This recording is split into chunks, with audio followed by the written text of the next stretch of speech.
I heard everybody calling in talking about the lack of us addressing the defensive line, Doug, and I know that early in the year last year you identified most of us that are really watching the game noticed the effect that Kaminsky had on the game. And when he went down, weeks, 1, 2, and 3, I believe, we were screaming at the quarterback. In fact, we screamed at Hurts to the point that he had to run around like a chicken with his head cut off.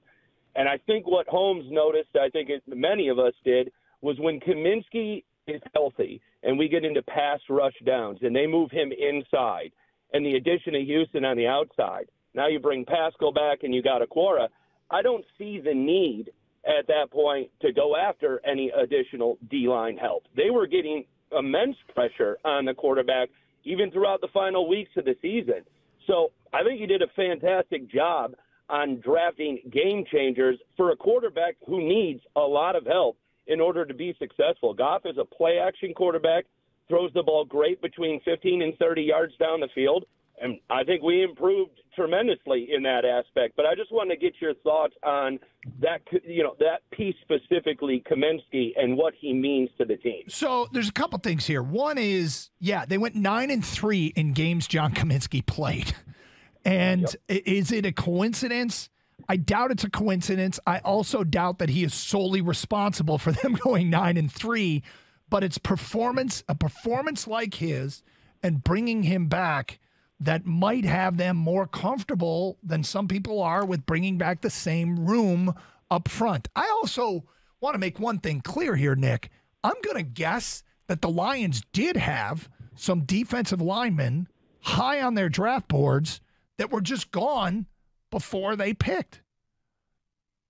I would suspect that they had some favorites up front that they were willing to add, but they wanted to add what they deemed better players first, and then those defensive linemen were gone. I don't think they went in and saying, no defensive linemen, no rush ends, no defensive tackles, but they had the guys that they liked that were just simply gone before they had a chance to pick those players.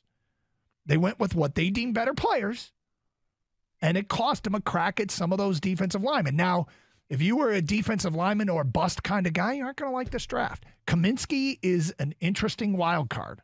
Yeah, you got Kaminsky, Buggs, Pascal, and do not underestimate what they did in the secondary to help the guys up front. Brian Branch, Kirby Joseph did not start the year last year. Gardner Johnson, Pro Bowl type safety cornerback. They brought in Cam Sutton, a new CB1. Mosley, if he's healthy, your CB2. I'm envision him battling it out with Jerry Jacobs for the other spot. But I think Brian Branch starts day one in the slot. That's what he did in college, and that's what they project him to do in the NFL, which is a huge position because of how many teams run 3 wide receiver sets now. When the secondary is a lot better, you can focus. The front seven is going to be helped out. Well, and he's considered a coach on the field, and Branch, and an extension of Saban is what they said. And guys like that can really, really make a huge difference.